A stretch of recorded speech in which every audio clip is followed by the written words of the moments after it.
한국이 없었다면 마두로는 분명 도망갔을 겁니다. 작전에 참가한 미군 장교의 증언입니다. 마두로 생포작전 한복판 베네수엘라 도심에서 미군 특수부대원이 가슴에 총상을 입고 쓰러집니다. 심장 부위 피격. 생존 확률 극히 낮음. 그 순간 내려온 명령은 단 하나.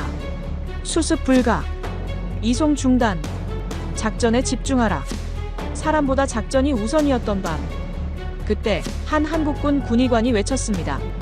아직 끝난 게 아닙니다. 치명적인 유전병, 수술 불가 판정. 모두가 고개를 저을 때 한국은 초강수를 던집니다.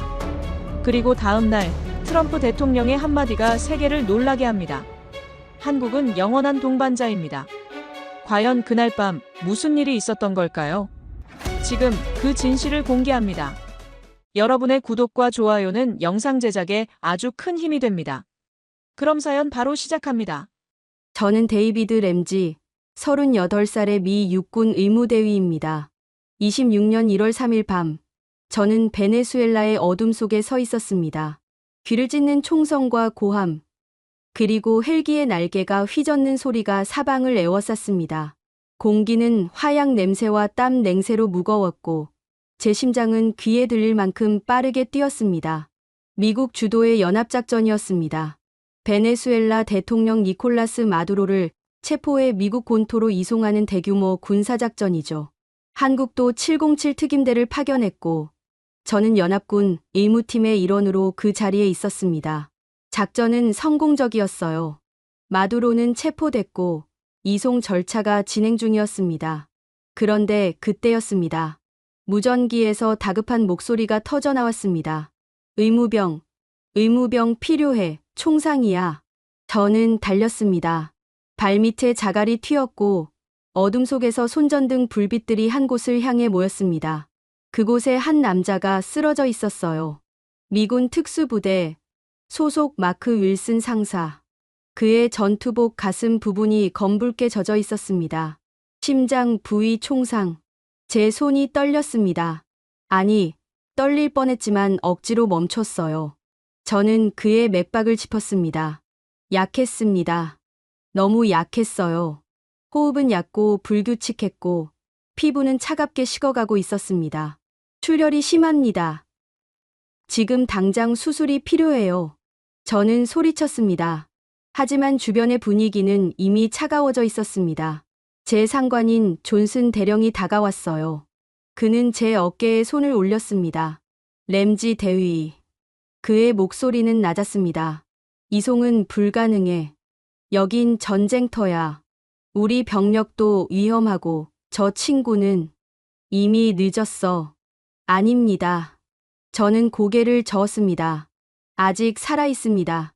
심장이 뛰고 있어요. 우리가 포기하면 안 됩니다. 램지. 존슨 대령의 눈빛이 단단해졌습니다. 현실을 봐.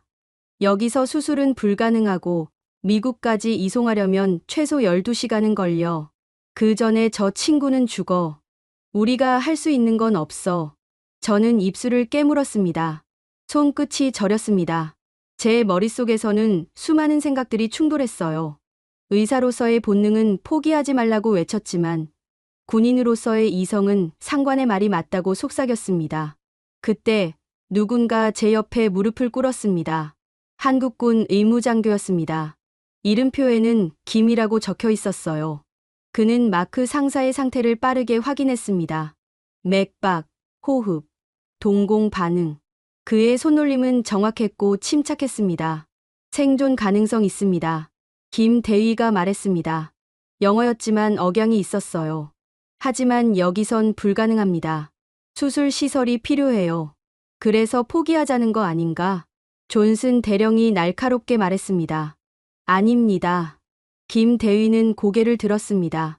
그의 눈빛은 흔들리지 않았어요. 한국으로 갑시다. 서울 아산병원이라면 가능합니다. 뭐? 저는 그를 쳐다봤습니다. 한국? 그게 무슨? 서울까지 비행시간 16시간입니다. 미국보다 4시간 더 걸리지만 우리 병원에는 심장 총상과 당뇨 합병증을 동시에 다룰 수 있는 팀이 있습니다. 김 대위는 마크 상사의 군번줄을 확인하며 말을 이었습니다. 이 환자, 당뇨병 있습니다. 유전성. 일반 수술도 위험하지만 서울아산이라면 경험이 있어요. 성공 사례도 있습니다. 순간 주변이 조용해졌습니다. 존슨 대령은 고개를 저었습니다. 말도 안 돼. 4시간이나 더 걸리는데 그 사이에 죽으면 어쩔 건가? 죽지 않게 제가 지킵니다. 김 대위의 목소리는 단호했습니다. 의료 수송기에 응급 장비 싣고 제가 동행하겠습니다. 서울까지 실시간으로 병원과 연결해서 상태 모니터링하면서 갑니다. 램지 대위도 함께 가시죠. 그가 저를 봤습니다. 환자 상태 제일 잘 아는 분이잖습니까? 같이 가시면 살릴 확률 더 높아집니다. 저는 마크 상사를 내려다봤습니다. 그의 얼굴은 창백했고 입술은 파랗게 질려 있었어요. 그런데 그의 손이 미세하게 떨렸습니다. 아직 살아있다는 신호였습니다. 대령님, 저는 존슨 대령을 똑바로 봤습니다. 저도 동행하겠습니다. 김 대위 말이 맞습니다. 지금 우리가 할 수 있는 최선은 한국행입니다. 존슨 대령의 얼굴이 굳었습니다. 그는 한참을 망설이더니 깊게 한숨을 쉬었습니다. 좋아. 하지만 실패하면 책임은 내가 져야 해, 램지. 알겠습니다. 그렇게 결정됐습니다. 한국군 수송기가 긴급 출동 준비에 들어갔고 김 대위와 저는 마크 상사를 들것에 옮겼습니다. 그의 몸은 너무 차가웠어요. 저는 그의 손목에서 맥박을 확인했습니다. 여전히 약했지만 아직 뛰고 있었습니다. 수송기 안은 비좁았지만 필요한 장비는 모두 갖춰져 있었습니다. 김 대위는 능숙하게 응급수액을 연결했고 심전도 모니터를 부착했어요. 저는 그 옆에서 산소 마스크를 조정했습니다. 엔진이 울렸습니다. 수송기가 천천히 움직이기 시작했어요. 그 순간 제 가슴 속에서 무언가가 뜨거워졌습니다. 두려움이었을까요? 아니면 희망이었을까요? 저는 알 수 없었습니다. 다만 한 가지는 확실했어요. 저는 지금 한 사람의 생명을 위해 미지의 땅으로 향하고 있었습니다. 그리고 그 옆에는 저보다 더 확신에 찬 눈빛으로 환자를 지키는 한국 의사가 있었습니다. 수송기가 이륙했습니다. 창밖으로 베네수엘라의 불빛들이 멀어졌어요. 어둠 속에서 간간히 보이는 총격의 섬광, 연기 기둥, 그리고 혼란. 저는 그 모든 것을 뒤로하고 있었습니다. 김 대위는 마크 상사의 상태를 점검하며 노트북을 열었습니다. 화면에는 서울아산병원 응급실과의 화상 연결창이 떠올랐어요. 곧 한국인 의사 몇 명이 화면에 나타났습니다. 환자 상태 보고해 주세요. 화면 속 의사가 말했습니다. 김 대위는 신속하게 상황을 설명했어요. 심장 부위 총상, 대량 출혈, 유전성 당뇨. 저는 그 옆에서 바이탈 사인을 확인했습니다. 혈압은 계속 떨어지고 있었습니다. 혈당 수치는요? 화면 속 의사가 물었습니다. 저는 혈당 측정기를 꺼냈습니다. 손끝에서 피를 한 방울 짜내 측정했어요. 숫자가 떴습니다. 320. 고혈당입니다. 320. 스트레스 반응이에요. 출혈과 쇼크 상태에서 나타나는 전형적인 증상입니다. 김 대위가 설명했습니다. 인슐린 투여 시작하겠습니다. 하지만 혈압이 불안정해서 용량 조절이 필요합니다. 저는 그의 손놀림을 지켜봤습니다. 정확했어요. 망설임이 없었습니다. 그는 인슐린 용량을 계산하고 수액 라인에 연결했습니다. 그때였습니다. 마크 상사의 가방에서 휴대전화가 울렸습니다. 저는 그것을 꺼냈습니다. 화면에는 아내라고 표시돼 있었어요. 저는 김 대위를 봤습니다. 그가 고개를 끄덕였습니다. 받으세요. 가족이 알아야 합니다. 저는 전화를 받았습니다. 여보세요. 저는 데이비드 램지 대위입니다. 마크 상사의 동료 의무장교고요.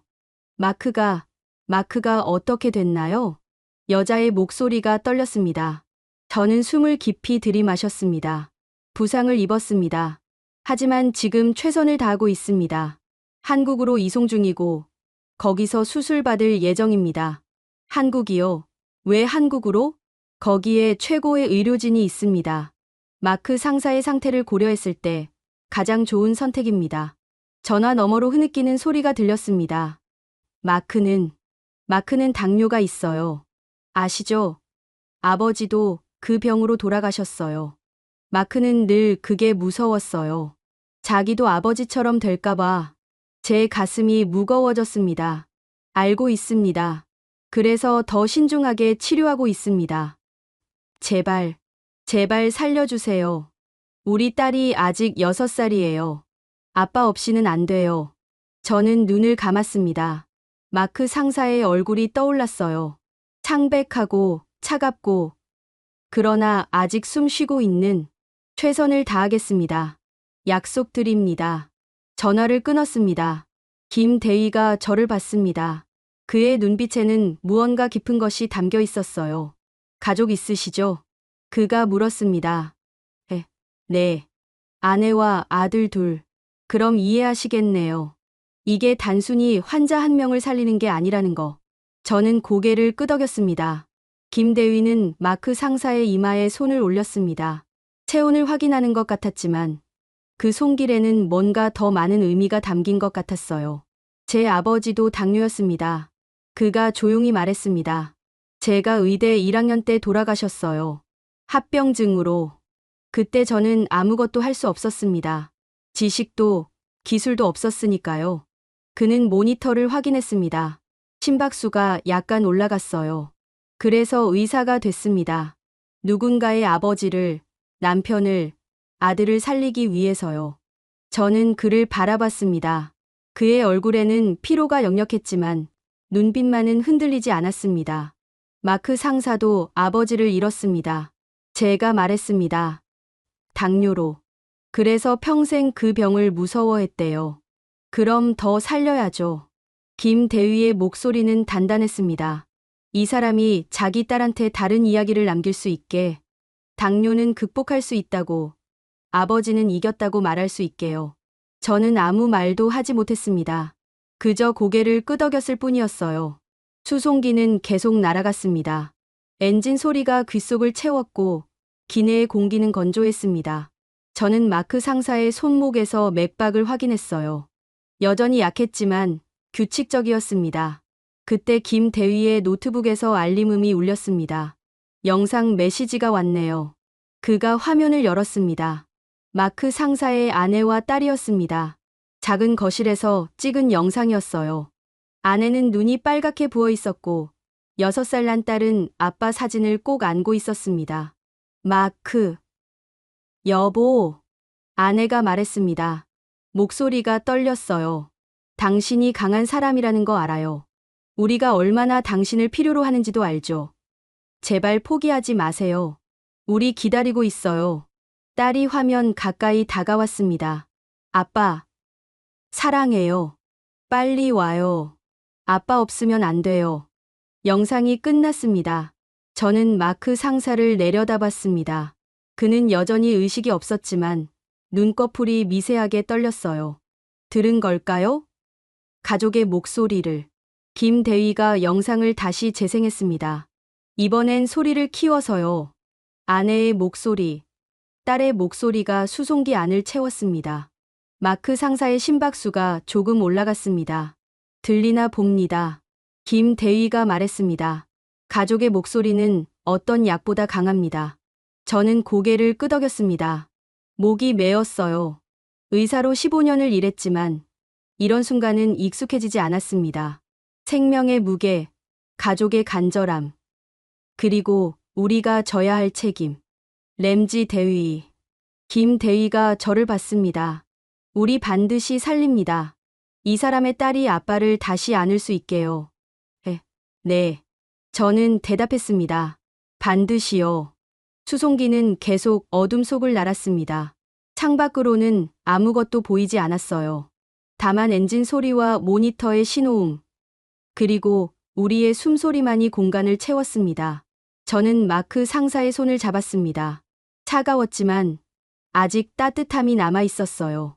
버텨요, 마크. 당신 딸이 기다리고 있어요. 속삭였습니다. 그리고 저는 알았습니다. 이 비행이 끝날 때까지 저는 이 손을 놓지 않을 거라는 것을요. 비행 2시간째. 문제가 터졌습니다. 김 대위의 노트북에서 긴급 통신음이 울렸어요. 화면에 존슨 대령의 얼굴이 떴습니다. 그의 표정은 굳어 있었습니다. 램지 대위, 지금 당장 보고하게. 환자 상태는 안정적입니다.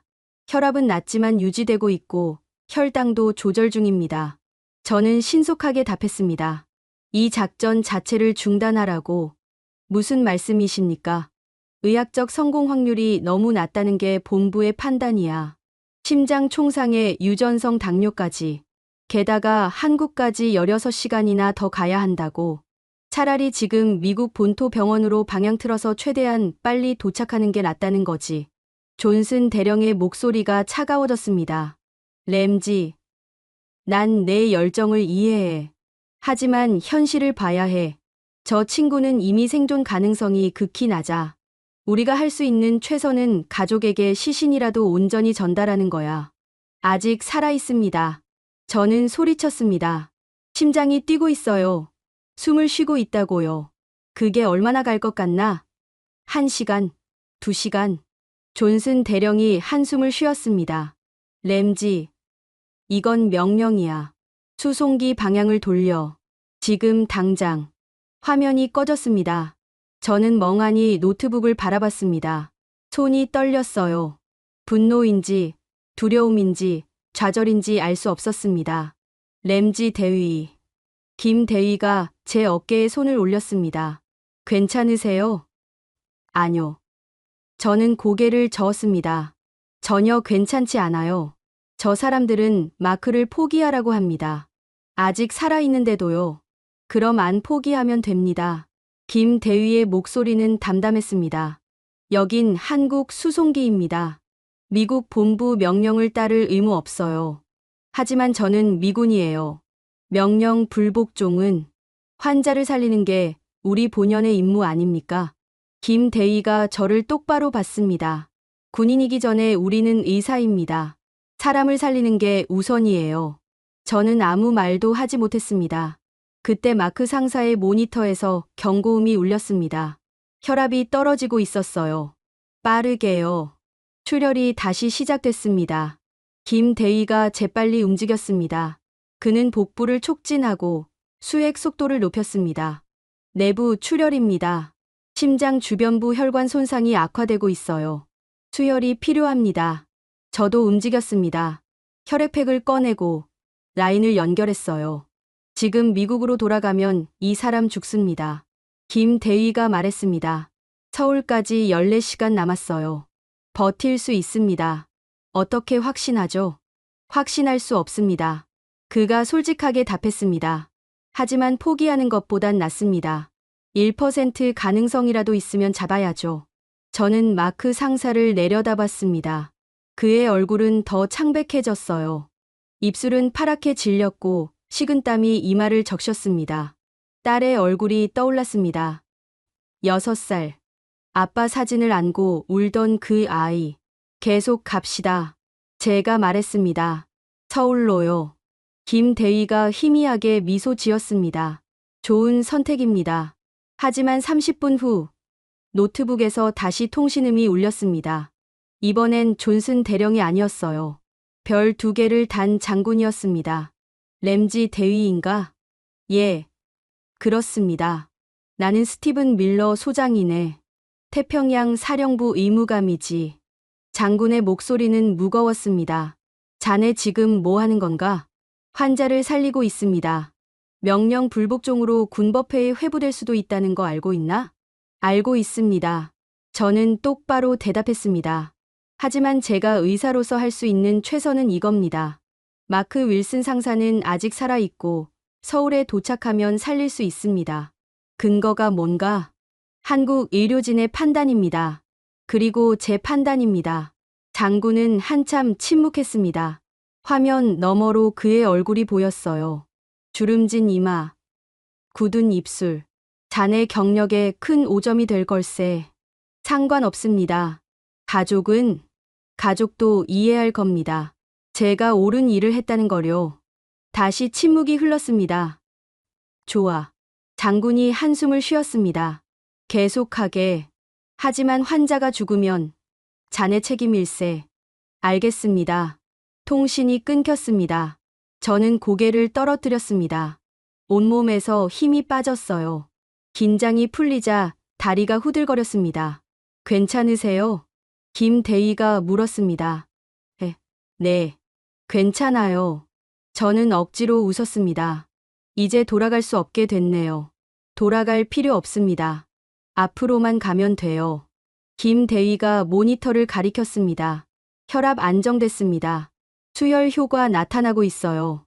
정말로 혈압이 조금씩 올라가고 있었습니다. 심박수도 규칙적이었어요. 버티고 있네요.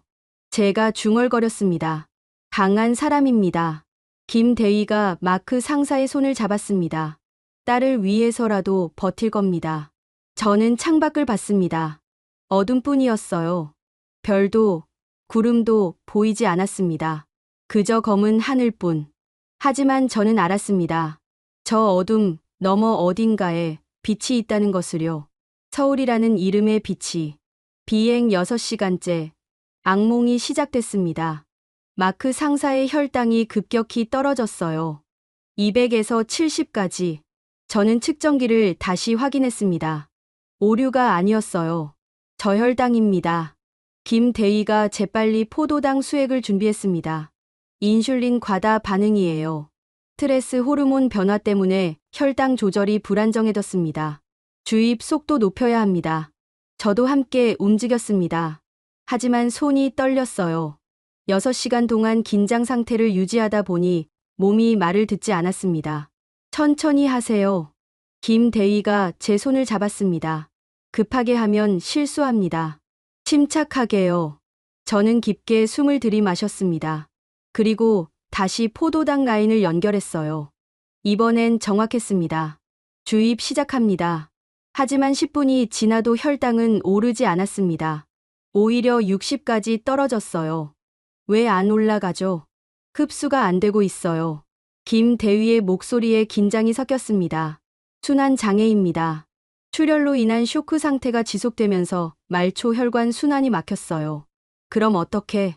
직접 주사해야 합니다. 중심 정맥으로요. 김대휘는 주사기를 꺼냈습니다. 굵은 바늘이었어요. 그는 마크 상사의 목 부위를 소독했습니다. 경정맥 주사입니다. 위험하지만 지금은 이것밖에 없어요. 바늘이 피부를 뚫고 들어갔습니다. 저는 숨을 참았어요. 김대휘의 손은 흔들리지 않았습니다. 정확하게 혈관을 찾아 포도당을 주입했어요. 1분, 2분, 3분. 혈당 측정기의 숫자가 움직이기 시작했습니다. 65, 70, 80. 올라갑니다. 하지만 안도할 틈도 없었습니다. 이번엔 심전도 모니터에서 경고음이 울렸어요. 심박수가 불규칙해졌습니다. 정상적인 리듬이 아니었습니다. 심실, 조기, 수축. 김대희가 소리쳤습니다. 심장이 버티지 못하고 있어요. 저는 제세동기를 확인했습니다.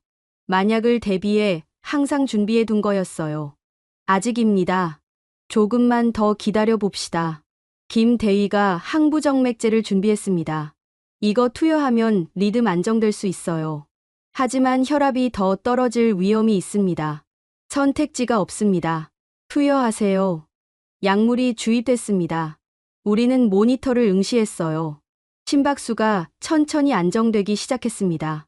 불규칙했던 리듬이 점점 규칙적으로 변했습니다. 됐습니다. 하지만 기쁨도 잠시.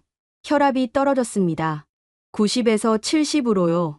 수축기 혈압 70입니다. 승합제 추가 투여합니다. 우리는 쉴 틈 없이 움직였습니다.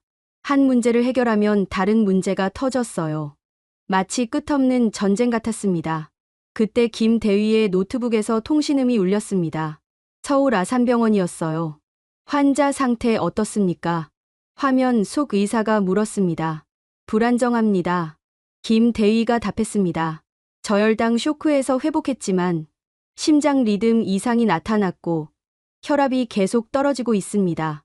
현재 위치는 태평양 상공. 서울까지 아직 8시간 남았습니다. 화면 속 의사들이 심각한 표정으로 서로 눈빛을 나눴습니다. 솔직히 말씀드리겠습니다. 한 의사가 입을 열었습니다. 8시간은 너무 깁니다. 현재 환자 상태로는 4시간도 버티기 힘들 것 같습니다. 제 심장이 내려앉았습니다. 그럼 어떻게 해야 합니까? 가장 가까운 미군 기지로 회항하십시오. 일본이나 괌에 있는 병원으로 가는 게 나을 것 같습니다. 거기선 수술 가능합니까? 김대희가 물었습니다. 화면 속 의사가 고개를 저었습니다. 가능성은 낮습니다. 하지만 서울까지 가다가 환자가 사망하는 것보단 나을 겁니다. 통신이 잠시 끊겼습니다. 저는 김대희를 봤습니다. 그의 얼굴에는 땀이 흐르고 있었어요. 피로가 역력했습니다. 어떻게 할까요? 제가 물었습니다. 김대휘는 마크 상사를 내려다봤습니다. 한참 동안 아무 말도 하지 않았어요. 램지 대위는 어떻게 생각하세요? 그가 되물었습니다. 저는 마크 상사의 손을 잡았습니다. 여전히 차가웠어요. 맥박은 미약했지만 아직 뛰고 있었습니다. 저는 목이 메었습니다. 저는 끝까지 가고 싶습니다. 서울까지요. 1% 가능성이라도 있다면요. 1%도 안 될 수 있습니다. 알아요. 하지만 저는 마크 상사의 얼굴을 봤습니다. 이 사람 딸이 6살이에요. 아빠를 기다리고 있어요. 포기할 수 없습니다. 김대희가 천천히 고개를 끄덕였습니다. 저도 같은 생각입니다. 그가 노트북을 다시 열었습니다. 서울아산 선생님들, 들으시죠? 우리 계속 갑니다. 서울까지요. 화면 속 의사들이 놀란 표정을 지었습니다. 정말 괜찮으시겠습니까? 환자가 도중에 사망할 수도 있습니다. 알고 있습니다. 김대휘의 목소리는 단호했습니다. 하지만 우리는 의사입니다. 마지막까지 포기하지 않습니다. 선생님들도 준비해 주세요. 8시간 후에 도착합니다. 화면 속 의사들이 잠시 침묵하더니 고개를 끄덕였습니다. 알겠습니다. 최고의 팀을 준비하겠습니다. 통신이 끊겼습니다. 저는 김대휘를 봤습니다. 그가 희미하게 웃었어요. 이제 정말 돌아갈 수 없게 됐네요. 처음부터 돌아갈 생각 없었어요. 저도 웃었습니다. 우리는 다시 환자에게 집중했습니다. 혈압을 확인하고 혈당을 체크하고 심전도를 모니터링했어요. 8시간. 그 시간 동안 우리가 해야 할 일은 단 하나였습니다. 마크 윌슨 상사를 살려 서울까지 데려가는 것. 비록 그 가능성이 1%도 안 되더라도요. 비행 12시간째. 저는 한계에 다다랐습니다. 눈꺼풀이 무거웠어요. 손끝은 저리고 허리는 뻣뻣했습니다. 하지만 잠들 수 없었습니다. 모니터에서 눈을 뗄 수 없었어요. 마크 상사의 상태는 계속 악화됐습니다. 혈압은 60대로 떨어졌고 심박수는 분당 130까지 올랐습니다. 몸이 버티지 못하고 있었어요. 승합제 용량 한계입니다. 김대휘가 말했습니다. 그의 목소리도 지쳐 있었어요. 더 올리면 심장에 무리가 갑니다. 하지만 혈압이 이대로면 알아요. 하지만 다른 방법이 없습니다. 저는 이마를 짚었습니다. 머리가 지끈거렸어요. 그때였습니다. 마크 상사의 혈당이 다시 급등했습니다. 350까지요. 또 올랐습니다. 스트레스 반응입니다. 몸이 극한 상태에 있어요. 김대휘가 인슐린을 준비했습니다. 하지만 조심해야 합니다. 아까처럼 저혈당 쇼크 올 수 있어요. 소량만 투여하죠. 천천히요. 우리는 조심스럽게 인슐린을 주입했습니다. 아주 천천히요. 30분에 걸쳐서요.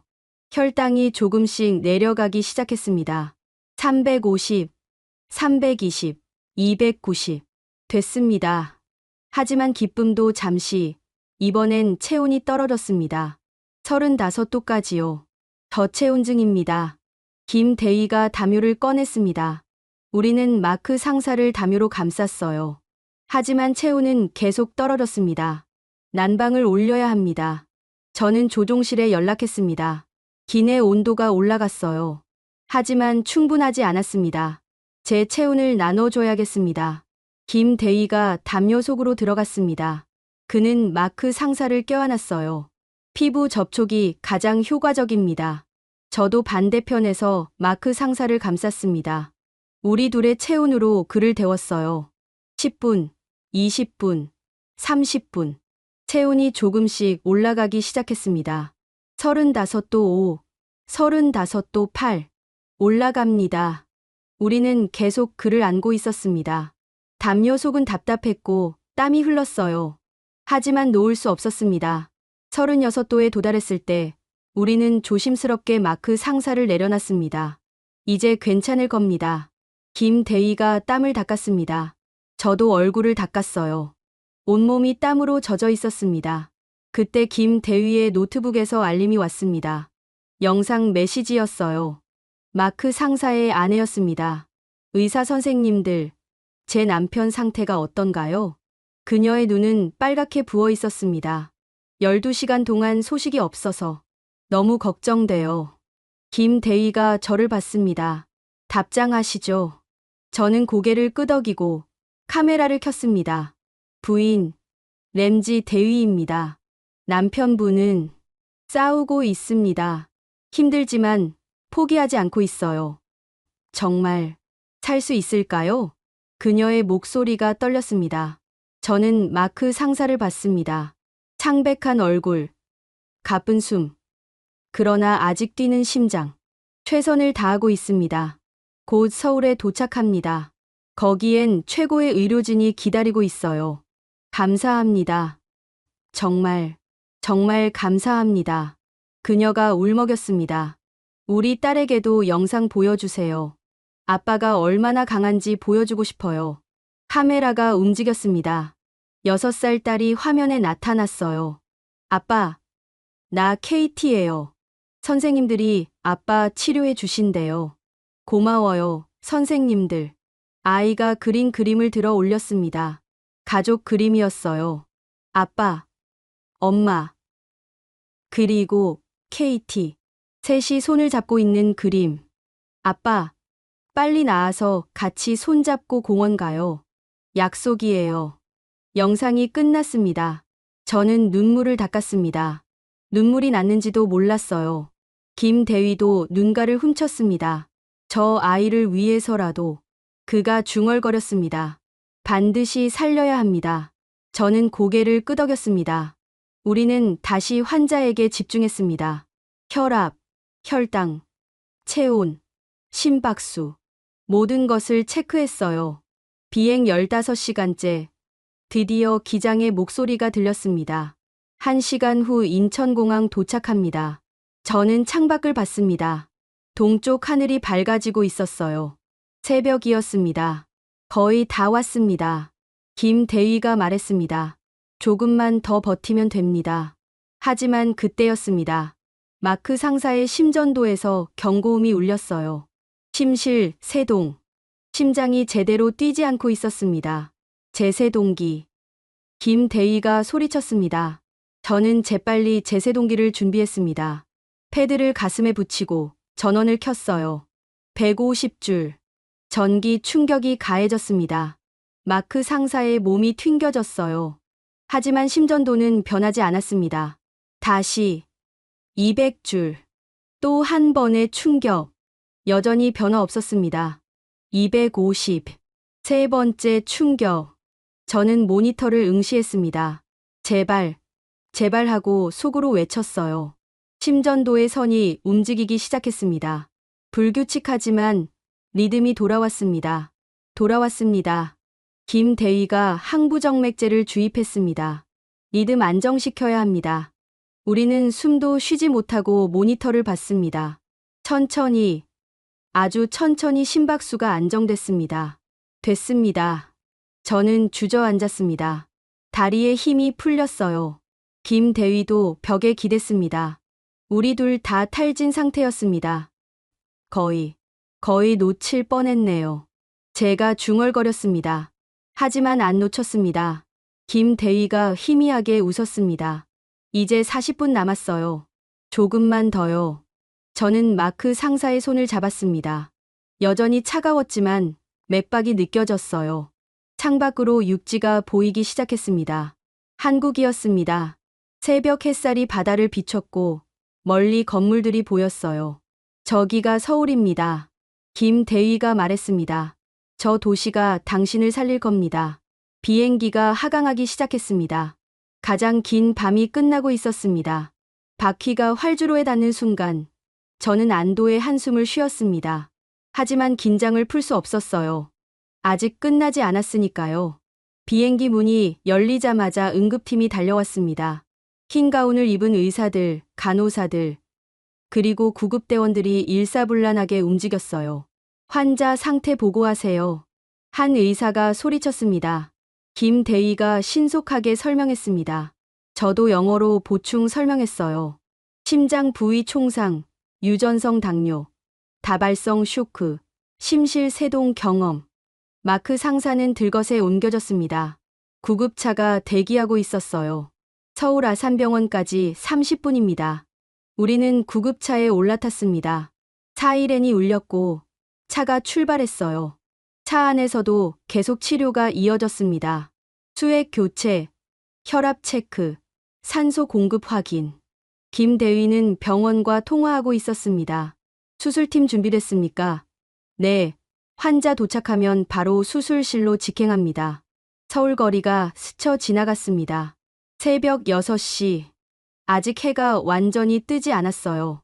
하늘은 주황빛과 보라빛이 섞여 있었습니다. 거의 다 왔습니다. 김대위가 말했습니다. 병원 건물이 보였습니다. 거대한 건물이었어요. 응급실 입구에는 이미 의료진이 대기하고 있었습니다. 구급차가 멈췄습니다. 문이 열렸고 들것이 빠르게 이동했어요. 저는 그 옆을 따라 뛰었습니다. 엘리베이터, 복도, 그리고 수술실. 가족분이십니까? 한 간호사가 저를 봤습니다. 아니요. 담당 의사입니다. 미군 의무대위고요. 수술실은 보호자 외출입 금지입니다. 하지만 저는 램지 대위. 김 대위가 제 어깨를 잡았습니다. 여기서 저희를 믿으셔야 합니다. 최고의 팀이 기다리고 있어요. 저는 수술실 문을 봤습니다. 마크 상사가 그 안으로 들어가고 있었어요. 잘 부탁드립니다. 저는 고개를 숙였습니다. 김 대위가 희미하게 웃었습니다. 여기까지 같이 왔잖아요. 끝까지 함께합니다. 그는 수술실로 들어갔습니다. 문이 닫혔습니다. 저는 복도 의자에 주저앉았습니다. 온몸에서 힘이 빠졌어요. 16시간 동안의 긴장이 한꺼번에 몰려왔습니다. 손이 떨렸습니다. 다리도 떨렸어요. 숨이 가빠졌습니다. 괜찮으세요? 한 간호사가 물통을 건넸습니다. 물 드세요. 많이 지치셨죠? 저는 물을 받아 마셨습니다. 목이 타들어가는 것 같았어요. 수술. 얼마나 걸릴까요? 보통 이런 경우 6시간에서 8시간 정도입니다. 간호사가 답했습니다. 하지만 환자 상태가 위중하니까 더 걸릴 수도 있어요. 저는 고개를 끄덕였습니다. 수술실 위쪽에 빨간 불이 켜졌습니다. 수술 진행 중이라는 표시였어요. 저는 그 불을 바라봤습니다. 시간이 흘렀습니다. 1시간, 2시간, 3시간. 저는 복도를 오갔습니다. 앉았다 일어섰다를 반복했어요. 커피를 마셨지만 맛을 느낄 수 없었습니다. 4시간째 수술실 문이 열렸습니다. 김 대위가 나왔어요. 얼굴에는 땀이 흥건했고 수술복에는 피가 묻어 있었습니다. 어떻게 됐습니까? 저는 달려갔습니다. 아직 진행 중입니다. 김 대위가 가운을 벗으며 말했습니다. 하지만 문제가 생겼어요. 출혈이 예상보다 심합니다. 심장 주변 혈관 손상이 광범위해서. 그럼 수혈이 더 필요합니다. 그리고 그가 잠시 망설였습니다. 수술 시간이 더 걸릴 것 같습니다. 최소 4시간은 더요. 제 가슴이 철렁 내려앉았습니다. 환자가 버틸 수 있을까요? 모르겠습니다. 하지만 최선을 다하고 있습니다. 김 대위가 다시 수술실로 들어갔습니다. 저는 다시 의자에 앉았습니다. 5시간째, 6시간째. 빨간 불은 여전히 켜져 있었습니다. 7시간째. 갑자기 수술실 안에서 급한 목소리들이 들렸습니다. 혈압 떨어집니다. 수혈 속도 올려. 심박수 불안정. 저는 벌떡 일어났습니다. 문 앞으로 다가갔어요. 출혈점 찾았습니다. 지혈 시작. 목소리들이 계속 들렸습니다. 긴박했어요. 10분, 20분. 목소리들이 조금씩 잦아들었습니다. 혈압 안정됐습니다. 지혈 성공. 저는 벽에 기댔습니다. 다리에 힘이 풀렸어요. 8시간째 수술실 문이 다시 열렸습니다. 이번엔 수석 집도의가 나왔습니다. 머리카락이 땀에 젖어 있었고 눈가에는 피로가 역력했어요. 보호자분이십니까? 동료 의사입니다. 환자 상태는 어떻습니까? 수술은 성공적이었습니다. 순간 세상이 멈춘 것 같았습니다. 정말입니까? 네. 심장 주변 혈관을 모두 봉합했고 손상된 조직도 제거했습니다. 당뇨 합병증도 고려해서 특수봉합사를 사용했고요. 수석 집도의가 계속 설명했습니다. 하지만 아직 안심할 단계는 아닙니다. 중환자실에서 최소 48시간은 집중 관찰해야 합니다. 감염, 재출혈, 당뇨 합병증 등 변수가 많거든요. 하지만 살 수 있다는 거죠? 네. 가능성이 있습니다. 저는 그 자리에 주저앉았습니다. 울음이 터졌어요. 참을 수 없었습니다. 16시간의 비행, 8시간의 수술, 그리고 끝없는 두려움. 모든 것이 한꺼번에 쏟아졌습니다. 감사합니다. 정말 감사합니다. 저는 고개를 숙였습니다. 수석 집도의가 제 어깨를 두드렸습니다. 여기까지 데려온 당신들이 대단한 겁니다. 16시간 동안 환자를 살린 건 당신들이에요. 김 대위도 수술실에서 나왔습니다. 그도 눈가가 붉어져 있었어요. 해냈습니다. 그가 말했습니다. 우리 해냈어요. 저는 그의 손을 잡았습니다. 악수가 아니라 꼭 잡았어요. 당신 덕분입니다. 김 대위 없었으면 우리 함께 했잖아요. 그가 웃었습니다. 처음부터 끝까지요. 우리는 중환자실로 향했습니다. 마크 상사가 침대에 누워 있었어요. 인공호흡기가 연결돼 있었고 수많은 모니터들이 그를 둘러싸고 있었습니다. 하지만 심전도는 규칙적으로 뛰고 있었습니다. 살아 있었습니다. 저는 그의 손을 잡았습니다. 여전히 차가웠지만 이제는 따뜻해질 거라는 걸 알았어요. 버텨줘서 고마워요, 마크. 딸이 기다리고 있어요. 속삭였습니다. 창밖으로 해가 떠올랐습니다. 서울의 아침이었어요. 가장 긴 전쟁이 끝났습니다. 그리고 우리는 이겼습니다. 48시간이 지났습니다. 저는 중환자실 밖 의자에서 거의 살다시피 했어요. 병원에서 제공한 간이 침대가 있었지만 마크 상사에게서 멀어지고 싶지 않았습니다. 김 대위도 마찬가지였습니다. 그는 6시간마다 중환자실을 확인했고 혈당 수치며 혈압 기록을 꼼꼼히 체크했어요. 많이 좋아졌습니다. 담당 간호사가 말했습니다. 혈압도 안정적이고 혈당도 정상 범위 안에 들어왔어요. 체온도 유지되고 있고요. 감염 징후는요? 김 대위가 물었습니다. 없습니다. 항생제가 잘 듣고 있어요. 저는 유리창 너머로 마크 상사를 봤습니다. 여전히 인공호흡기를 달고 있었지만 얼굴색이 많이 돌아왔어요. 창백했던 피부의 생기가 보였습니다. 48시간째 되던 날 오후 주치의가 저희를 불렀습니다. 인공호흡기를 제거하려고 합니다.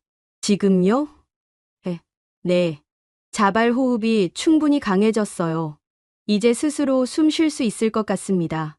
저는 김 대위를 봤습니다. 그가 고개를 끄덕였어요. 우리는 중환자실 안으로 들어갔습니다. 의료진이 준비를 시작했어요. 저는 마크 상사의 손을 잡았습니다. 마크, 이제 스스로 숨 쉬게 될 거예요. 할 수 있어요. 속삭였습니다.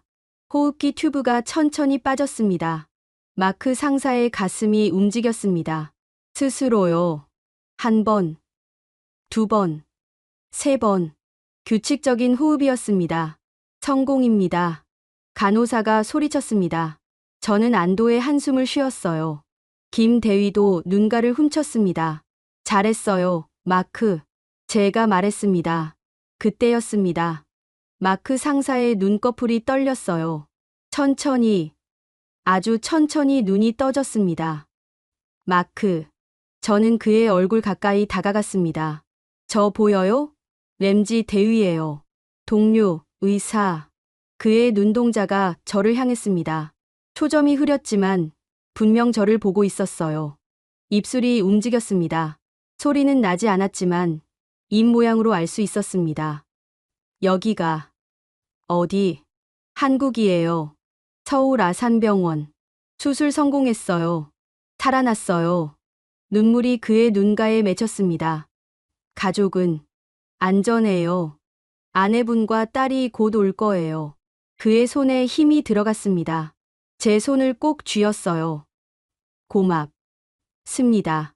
천만에요. 잘 버텨줘서 고마워요. 김 대위가 다가왔습니다. 마크 상사님, 저는 김태준 대위입니다. 한국군 의무장교고요. 함께 여기까지 왔습니다. 마크 상사가 김 대위를 봤습니다. 그리고 희미하게 웃었어요. 한국, 고마워요. 천만에요. 이제 회복만 하시면 됩니다. 다음 날, 마크 상사의 아내와 딸이 도착했습니다. 미군이 특별기를 보냈어요. 가족을 한국으로 데려오기 위해서요. 중환자실 면회 시간에 그들이 들어왔습니다. 아내는 남편을 보자마자 울음을 터뜨렸어요. 6살 딸 KT는 아빠 침대 옆에 조심스럽게 다가갔습니다. 아빠, KT가 작은 목소리로 불렀습니다. 마크 상사의 눈에서 눈물이 흘렀어요. 그는 손을 들어 올리려 했지만 힘이 없었습니다. 아내가 KT를 안아 올렸습니다. KT는 아빠 손을 잡았어요. 아빠, 나왔어요? 이제 안 아파요? 응, 안 아파. 마크 상사의 목소리는 약했지만 확실했습니다. 아빠가 미안해. 걱정 많이 했지? 괜찮아요. 이제 나았잖아요. KT가 웃었습니다. 선생님들이 아빠 살려줬어요. 한국 선생님들이요. 마크 상사가 저와 김 대위를 봤습니다. 정말 감사합니다. 제 목숨을, 그리고 제 가족을. 목이 메어 더 이상 말하지 못했습니다. 저는 고개를 저었습니다. 당신이 강했던 겁니다. 끝까지 포기하지 않았잖아요. 한국이 아니었다면, 마크 상사가 천천히 말했습니다. 저는 죽었을 겁니다. 한국이 살려줬어요. 그날 저녁 뉴스가 나왔습니다. 한국 방송사들이 마크 상사의 이야기를 보도했어요. 베네수엘라 작전 중 총상을 입은 미군 특수부대원이 한국 의료진의 헌신적인 치료로 생명을 구했습니다. 16시간의 긴급 이송과 8시간의 수술 끝에 기적적으로 회복 중입니다. 미국에서도 뉴스가 나왔습니다. 한국의 의료 기술과 한미 동맹의 힘이 한 군인의 생명을 살렸습니다. 국방부는 한국 의료진에게 공식 감사를 표명했습니다. 존슨 대령에게서 연락이 왔습니다. 램지, 잘했네. 자네가 옳았어. 나도 미안하네. 괜찮습니다. 대령님, 마크가 살았으니까요. 국방부에서 자네와 김 대위에게 표창을 준비 중이라네. 그리고 존슨 대령이 잠시 멈췄습니다. 자네 군법회의 건은 취소됐네. 오히려 모범 사례로 기록될 거야. 저는 웃었습니다. 감사합니다. 며칠 후 마크 상사는 일반 병실로 옮겨졌습니다. 회복이 빨랐어요. 당뇨 관리도 잘 되고 있었고 상처도 깨끗하게 아물고 있었습니다. 저는 매일 그를 찾아갔습니다. 김 대위도 마찬가지였어요. 이제 곧 미국으로 돌아갈 수 있을 것 같습니다. 주치의가 말했습니다. 회복 속도가 놀랍네요. 의지가 강한 환자입니다. 마크 상사가 웃었습니다. 가족 때문이에요. 그리고 이분들 덕분이고요. 그가 저와 김 대위를 가리켰습니다. 한국에서 제 인생이 바뀌었어요. 단순히 살아난 게 아니라 다시 태어난 거예요. KT가 아빠 옆에 앉아 그림을 그리고 있었습니다. 아빠, 이거 봐요. 한국 그렸어요. 그림에는 큰 병원, 의사 선생님들, 그리고 태극기가 그려져 있었습니다. 예쁘다. KT. 나중에 크면 한국 꼭 다시 오자. 응. 나 한국 좋아요. 여기서 아빠 낳았잖아요. 저는 그 모습을 보며 미소 지었습니다. 생명을 살린다는 것. 그것은 단순히 심장을 뛰게 하는 게 아니었습니다. 한 가족의 미래를, 아이의 웃음을, 부부의 사랑을 지켜내는 일이었습니다. 그리고 그 일을 우리는 해냈습니다. 한국과 미국이 함께요. 마크 상사가 퇴원하던 날 서울 아산병원 앞에는 기자들이 모여 있었습니다. 저는 그 광경에 놀랐어요. 이렇게까지 큰 관심을 받을 줄 몰랐습니다. 이게 뭡니까? 제가 김대위에게 물었습니다. 한국에선 이런 일이 큰 뉴스거든요. 그가 웃으며 답했습니다. 생명을 살리는 일, 특히 동맹국 군인을 살린 건 자랑스러운 일이니까요. 마크 상사는 휠체어에 앉아 있었습니다. 아직 걷기는 힘들었지만 얼굴에는 생기가 돌았어요. 아내가 휠체어를 밀었고 KT는 아빠 무릎에 앉아 있었습니다. 기자들이 다가왔습니다. 마크 상사님, 기분이 어떠십니까? 감사합니다. 정말 감사해요. 마크 상사의 목소리는 떨렸습니다. 한국이 제 생명을 살려줬습니다. 저는 평생 이 은혜를 잊지 않을 겁니다. 한국 의료진에 대해 한 말씀 해주시죠. 최고예요. 세계 최고입니다. 마크 상사가 김대위를 받습니다. 김태준 대위님은 제게 희망을 줬어요. 모두가 포기했을 때 그분만은 포기하지 않았습니다. 그리고 램지 대위도요. 그가 저를 받습니다. 두 분이 없었다면 저는 지금 여기 없었을 겁니다. KT가 기자들을 향해 손을 흔들었습니다. 감사합니다. 한국. 우리 아빠 살려줘서 고마워요. 기자들이 웃었습니다. 카메라 플래시가 터졌어요. 한국에 다시 오실 계획이 있으십니까? 물론이죠. 마크 상사가 단호하게 답했습니다. 제 딸이 크면 가족과 함께 다시 올 겁니다. 관광객으로요. 그리고 제 생명을 살린 이 나라에 감사를 전하러요. 그날 밤 뉴스는 마크 상사의 이야기로 가득했습니다. 한국 방송뿐 아니라 미국 방송들도 보도했어요. 한국의 의료 기술이 다시 한번 세계를 놀라게 했습니다. 심장 총상과 유전성 당뇨라는 최악의 조건에서도 환자를 살려낸 서울 아산병원 의료진의 헌신이 화제입니다. 미국 국방부 대변인이 나왔습니다. 한국은 우리의 가장 중요한 동맹국입니다. 이번 일은 단순히 의료 협력을 넘어서 한미 동맹의 진정한 의미를 보여줬습니다. 우리는 서로의 생명을 지킵니다. CNN에서는 특집 프로그램을 방송했습니다. 한국의 의료 시스템은 어떻게 이런 기적을 만들어냈을까? 전문가들은 한국의 선진 의료 기술과 헌신적인 의료진 문화를 꼽습니다. 한 미국인 의학 교수가 인터뷰했습니다. 한국 의료진의 가장 큰 강점은 포기하지 않는다는 겁니다. 1% 가능성이라도 있으면 끝까지 노력합니다. 이번 케이스가 완벽한 예죠. 며칠 후 저는 김대위와 함께 국방부에 초대됐습니다. 한미연합 표창식이었어요. 한국 국방부 장관과 주한 미군 사령관이 함께 자리했습니다. 김태준 대위, 데이비드 램지 대위, 한국 국방부 장관이 말했습니다. 두 분은 한미 동맹의 진정한 의미를 보여주셨습니다. 국경을 넘어, 계급을 넘어, 오직 생명을 살리기 위해 최선을 다하셨습니다. 표창장이 수여됐습니다. 주한 미군 사령관도 악수를 청했습니다.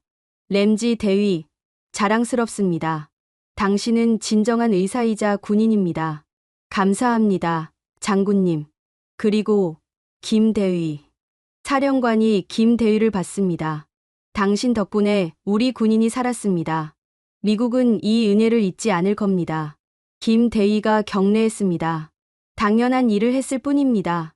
식이 끝나고 저와 김 대위는 병원 옥상으로 올라갔습니다. 서울 야경이 펼쳐졌어요. 한강이 반짝였고 빌딩들의 불빛이 하늘을 밝혔습니다. 아름답네요. 제가 말했습니다. 네, 제 고향이에요. 김 대위가 답했습니다.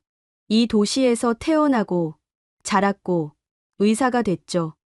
그리고 이 도시가 사람을 살립니다. 저는 글을 받습니다. 당신은 자랑스러워해도 됩니다. 정말로요. 램지 대위도요. 명령을 어기면서까지 환자를 지킨 거 쉽지 않았을 텐데요. 당신이 있어서 가능했습니다. 저는 솔직하게 말했습니다. 혼자였으면 중간에 포기했을 거예요. 하지만 당신이 계속 나아가자고 했고, 저도 따라갔습니다.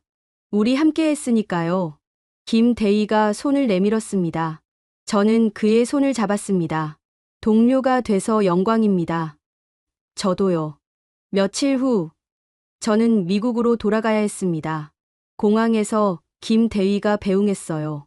다시 만날 수 있을까요? 제가 물었습니다. 물론이죠. 한미연합훈련도 있고 의료 교류 프로그램도 있으니까요. 그때까지 건강하세요.